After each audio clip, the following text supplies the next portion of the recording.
Major development tonight and the new concern about the threat from ISIS right here in the U.S. One of the biggest worries all along, those so-called lone wolves. There is late word tonight that officials here in New York are stepping up security in Times Square. And look at this. This man from upstate New York, Rochester, under arrest, a local business owner, charged with recruiting terrorists for ISIS. ABC senior justice correspondent Pierre Thomas with late details.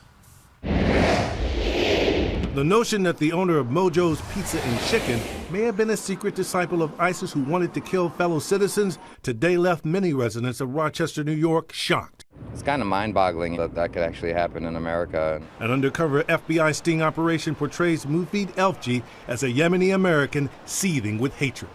Newly unsealed documents detail Elfji using aliases on Twitter, exhorting his support for terrorist groups and violent jihad, at one point allegedly posting that ISIS will one day rule the world.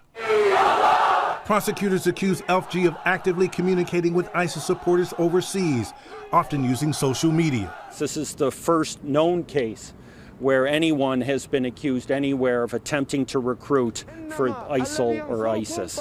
Right now, authorities are extremely concerned that ISIS is using social media to encourage attacks by lone wolves. The FBI claims Elfji sent $600 to a man in Yemen as seed money to join ISIS in Syria, all the while trying to convince two FBI informants here in the U.S. to join ISIS as well. He was arrested in May after allegedly giving one of the informants more than $1,000 to buy 2 handguns with silencers. Amid the concerns about ISIS, New York City police stepping up security tonight in Times Square, despite no specific plot. High-level security now the rule. David? All right, Pierre, this was alarming. Thank you. Let's get straight to our chief White House correspondent, Jonathan Karl, now. And, John, on this threat from ISIS and the new U.S. effort in Iraq, sending hundreds of U.S. troops, the president getting some late help today?